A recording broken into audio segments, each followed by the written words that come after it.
So the next thing that we need to look at is working capital.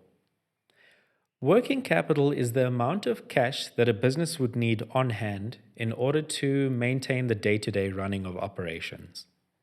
So working capital is a good measure of the financial efficiency of a business. Working capital is a good way to assess how much money is in the hands of external suppliers or customers that is due to the business.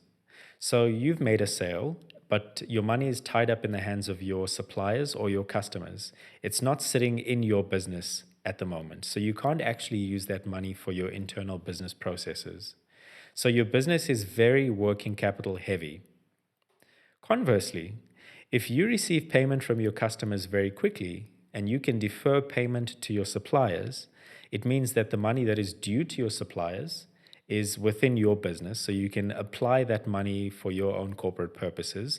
Let's say, for instance, you have a 30-day payment plan with your suppliers. That means you have 30 days that you can apply the cash within your business to do things that your business needs before you have to part with that cash and send it to your suppliers.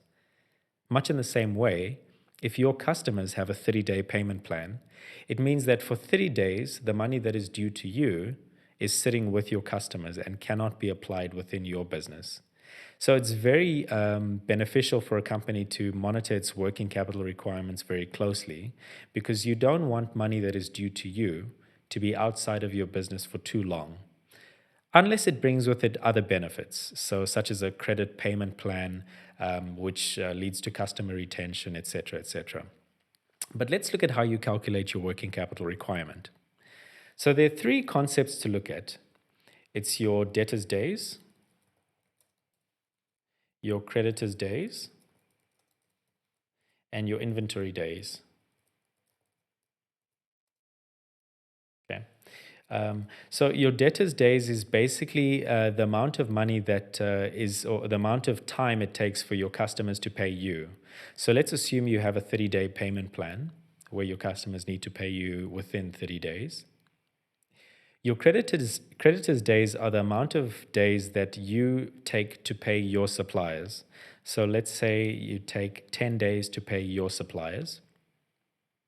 And your inventory days is the amount of time that your stock stays on your shelf before it reaches your end customer. So it's already been manufactured, it's already finished, but it spends this time on your shelf before it actually reaches your logistics network to actually reach your customers. So let's say it sits on your shelf for 15 days before you actually ship it to your customers. So then you can calculate the cost of your debtors days, the cost of your creditors days, and the cost of your inventory days.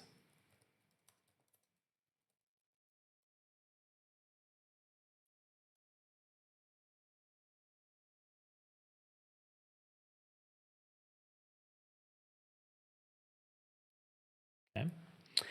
How we do that is the cost of your debtors days is that revenue that you've earned that is not in your hands at the moment. So that is a negative because it's a drain on your business.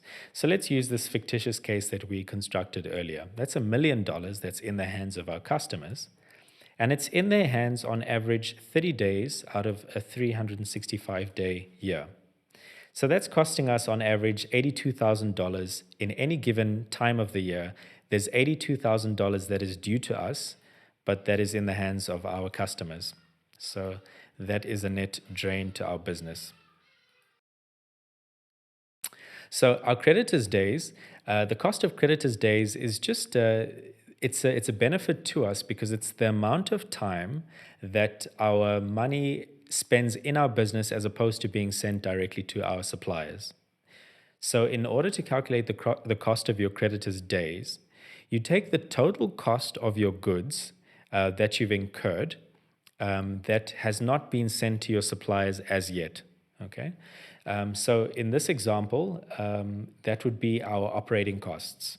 So we can then say our operating costs, and we don't have to pay our suppliers for at least 10 days. So this money will sit with us in our company for at least 10 days out of a 365-day year. And I'm just going to change the sign because it's not an outflow, it's an actual benefit to us. So that's $13,000 that stays within our company at any given time of the year that we don't have to immediately pay our suppliers back. Okay. Now, your cost of inventory, um, obviously, these costs will be in more granularity, but this is the cost that of the goods that's sitting on your shelf at the moment. So you can take your operating costs and you can remove all the logistic costs that it requires to send it to your customer. So let's just assume that out of these operating costs of $500,000, let's say $10,000 was actually freight costs. So on inventory days, we'd say these operating costs, but we haven't sent it to our clients yet.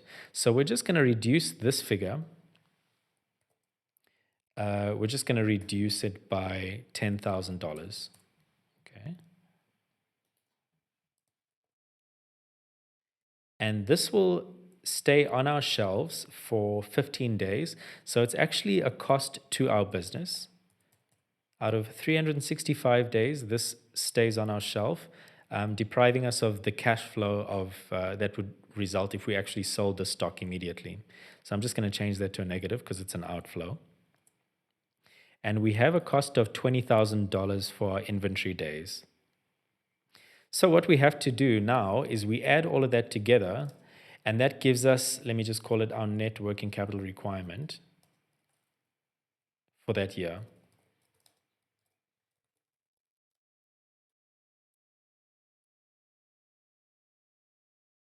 And that's just the sum of those three. So in total, this business would require at least $88,600 to be in the business at any one given point in time just to make sure that the operations continue running smoothly. And then you can do that from year to year. You can calculate your change in working capital. And all that would just be this year's working capital requirement, and you just subtract the previous year's working capital requirement from this year's working capital requirement. So you can stretch that out. And what you'll see is I've done that on this working capital sheet. So we have our inventory days, our creditors days, and our debtors days. And we calculate the working capital requirement for the year. And we look at the change in working capital. So we needed 332 million Rand for this year, and then we needed 209. So we need less working capital requirements. So it's an inflow of working capital to the company. And this is what you'd put in your cash flow model. You'd put the net change from year to year. So the working capital requirement gets quite big. You needed 209. Now you need 725. So it's a net outflow of working capital for that year. And this is what you actually model in your cash flow model.